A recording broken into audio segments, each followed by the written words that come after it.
Leo season teaches us to live out loud, to take up space, and to shine in our truth. But for Black trans women like Dee Whigham, visibility isn't always freedom. Sometimes, unfortunately, visibility is a risk because when you live boldly, you don't just light up a room. Sometimes you expose the darkness in someone else.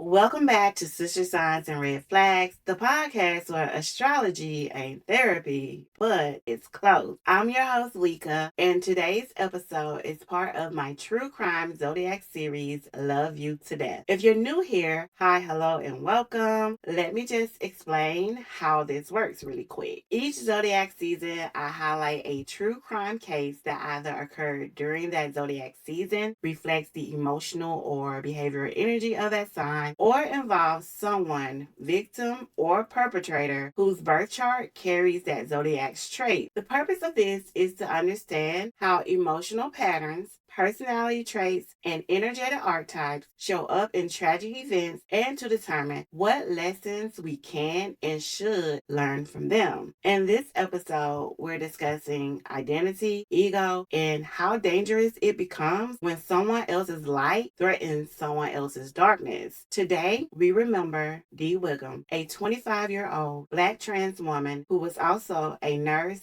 sister, daughter, and friend. A woman who showed up in the world fully and unapologetically. Dee was murdered on the first night of Leo season in 2016 by a man who couldn't face his own reflection. This episode isn't just about what happened, it's about Dee and what Leo season forces us to confront. How dangerous it can be to live in your truth when someone else is still hiding from theirs. Before we talk about what happened to Dee, I want to talk about who she was because she wasn't just a victim, she was a whole ass person, and you need to know that first.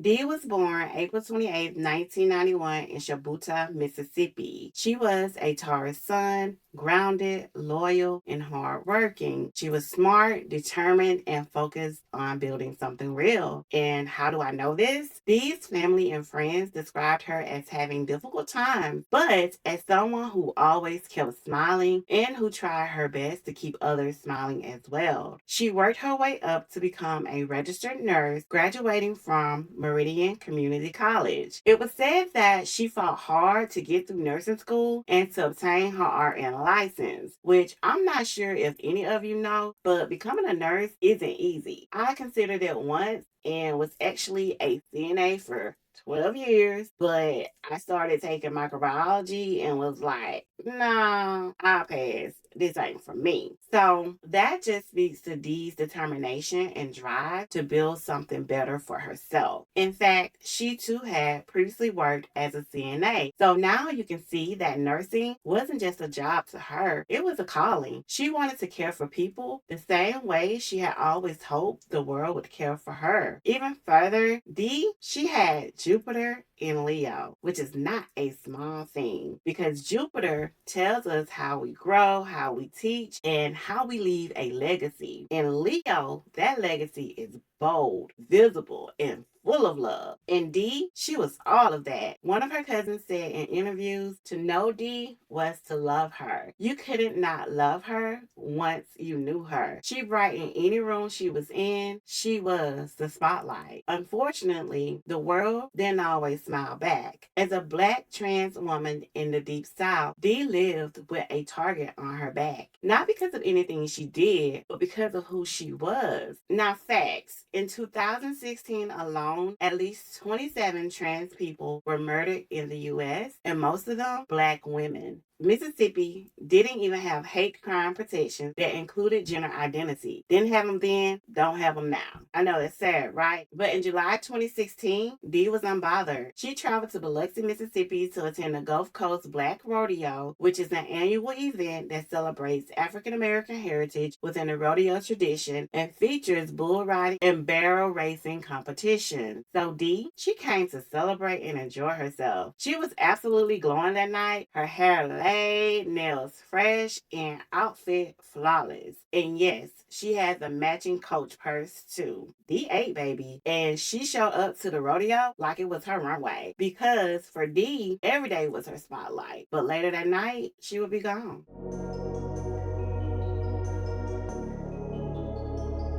Now that you know who Dee was and just how brightly she showed up in the world, let's talk about the man who couldn't handle her light. His name was Dewanye Portia Hickerson. He was a 20-year-old Navy sailor from New Orleans stationed at Keesler Air Force Base in Biloxi, and he was also studying to be a weather forecaster. On paper, he looked disciplined and respectable, but the stars always say more than a resume or the uniform could ever bring to light. He was born February 11, 1996, which makes him an Aquarius sun, Leo's opposite sign. Where Leo says, see me, see me, see me, Aquarius says, stay back, stay back, stay back. Aquarians tend to hide behind attachment, and when you add the Wanye Scorpio moon in the mix, that's someone who feels everything but shows absolutely nothing until they snapped. He also had Mars in Aquarius. And just to ground y'all a little bit, Mars is how we handle anger and pressure. It's how we fight and how we react. Some people explode like me. I have Mars in Gemini, and baby, when I get angry, you get all the words. I mean, all of them. But Mars in Aquarius is different. It shuts down, it's quiet, cold, and detached. It doesn't lash out, it calculates. That's what makes it dangerous. And that danger, it wasn't hypothetical. It showed up fast in this case. Here's what we know based on Dewanye's testimony. He and Dee had been talking. They met on the dating app Hot or Not. And according to Dewanye, they had been chatting online a couple of months before they met. Most of their conversations happened on Kik, and if you don't know, that's an encrypted app where messages disappear. And because of that, the state said they couldn't prove the dynamics of Dee and Dewanye's relationship before the night Dee was killed. But still, here's what we can prove based on the evidence and court records. At around 8:30 p.m., surveillance footage shows Dee and Dewanye walking into a hotel room together at the Best Western in St. Martin. And just 23 minutes later, at 8:53 p.m., he walks out alone with his shirt draped around his neck as if nothing happened. Now pause for a second, because in that short window of time, he says she performed oral sex on him and they also had anal sex. That's when he claims Dee told him she was not a born woman, and he says he lost it. But also in that time, he stabbed her 190 times, slashed her throat, stole her phone and purse, took a shower, and walked out like nothing happened. 23 minutes. Let that sit with you. You mean to tell me he did all that in 23 minutes? Nah, baby, that math ain't mathing, and that is definitely not confusion. That ain't panic. That's performance and premeditated violence dressed up like a reaction, okay? And there's a part of me that believes he either knew or suspected she was trans, but it was either the hate or disgust with himself that he killed her after the sexual intercourse. But here's the part that really breaks my heart. Dee's friends, the one she came to the rodeo with, they went looking for her that same night. They were sharing a hotel room, and they found her at 9:45 p.m., just under an hour after she was killed. Her body was still there, and the room was still soaked in blood and violence. They were the ones who had to see that. That's some trauma you don't unsee or forget.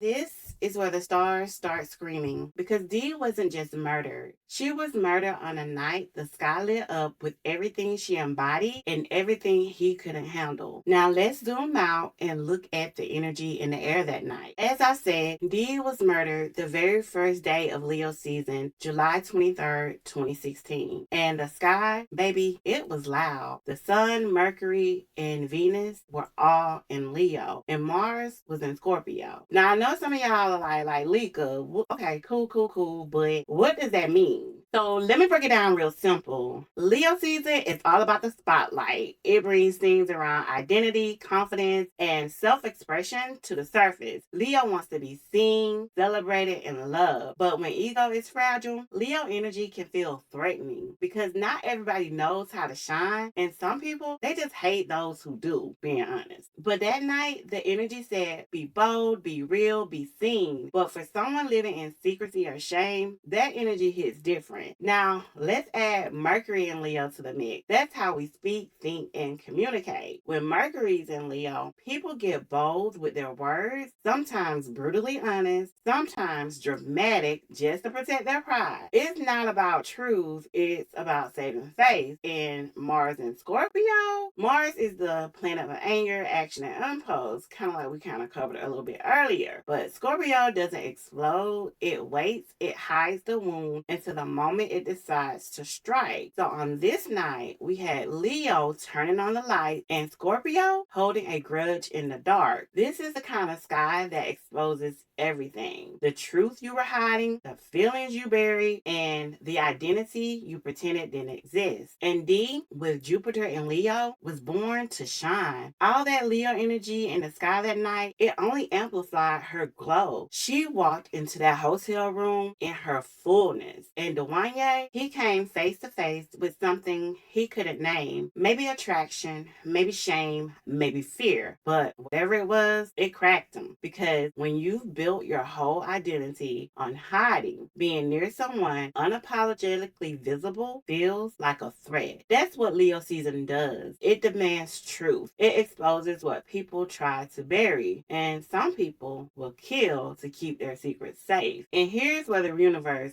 really start showing out. The lead investigator on Dee's case, his name was Leo Allen. And I'm not making this up. You can look it up for yourself. A man named Leo investigated a murder that happened on the first night of Leo's season involving a woman with Jupiter in Leo who was killed for being too visible. The symbolicism, it writes itself. This wasn't just a crime, it was a cosmic confrontation between ego and shame, visibility and fear, truth and repression. Dee, she lived like the sun, and Dwayne, he collapsed in the shadow of her light. And as if the murder itself wasn't violent enough, what happened next in the legal system was a second betrayal, because the justice Dee deserved, she didn't get that either.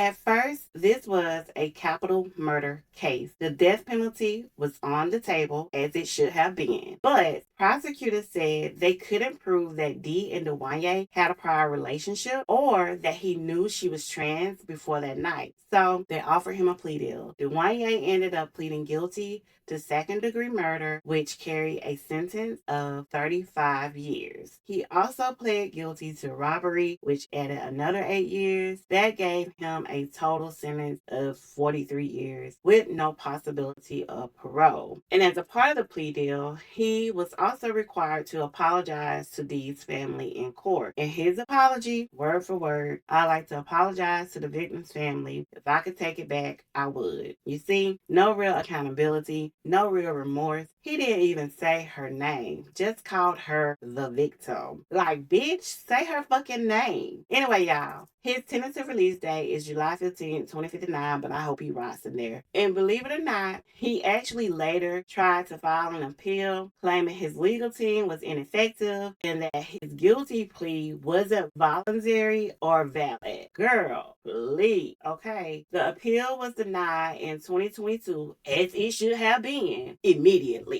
And as for Dee's family, they were crushed. Her mother, Vicky, said, "I think the plea is a slap in the face. He gets a chance to see his family, and I don't have that chance with my child." And for me, y'all, that's the kind of pain that runs real, real deep, real deep.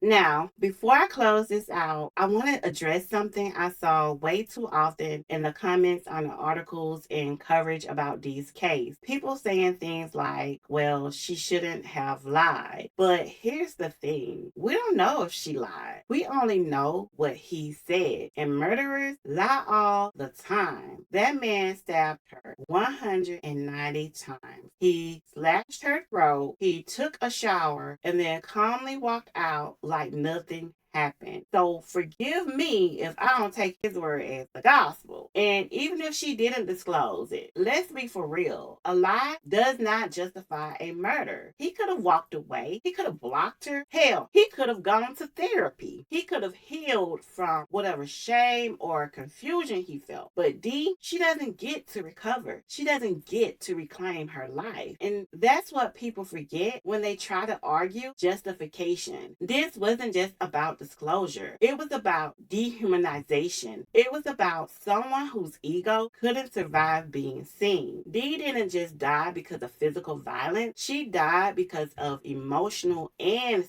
spiritual violence, the kind that happens when the world refuses to see you for who you are. Even in death, there were those who couldn't speak her name, couldn't honor her identity. And that's the second death. That's erasure. But here's what I want y'all to sit with. Dee didn't die because she lied. She died because someone else was lying to himself about who he was, about what he felt, and about what it meant to be seen by a woman like her. That's the real lesson of Leo season. It's not just about being loud, it's about being honest. Because when you walk in your truth, you're gonna trigger people still hiding in theirs. When your light is bright, you don't just shine, you expose. So ask yourself, what do you do when someone else's truth makes you uncomfortable? Do you dim their light or do you deal with your shadow? Because this world doesn't need more ego. It needs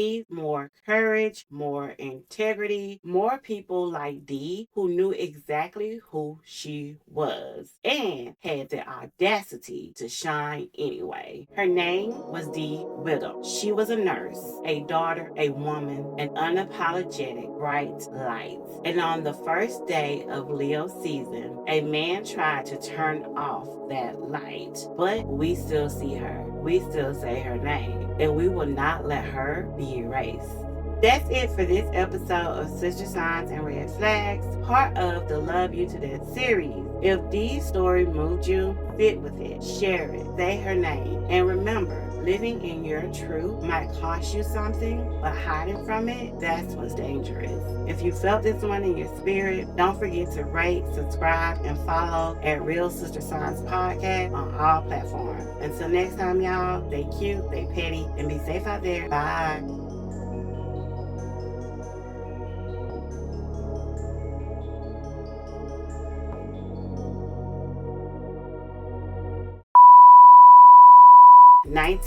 Dee was born to attend the Gulf Coast Black Radio. Not the radio, girl. What? But in July, who knows? And features bull riding and barrel racing competitions. Why is my nose itching so bad? Your nose itch? I mean, somebody coming, I think. Or the unifoot. Oh, my fucking nose. Bruh.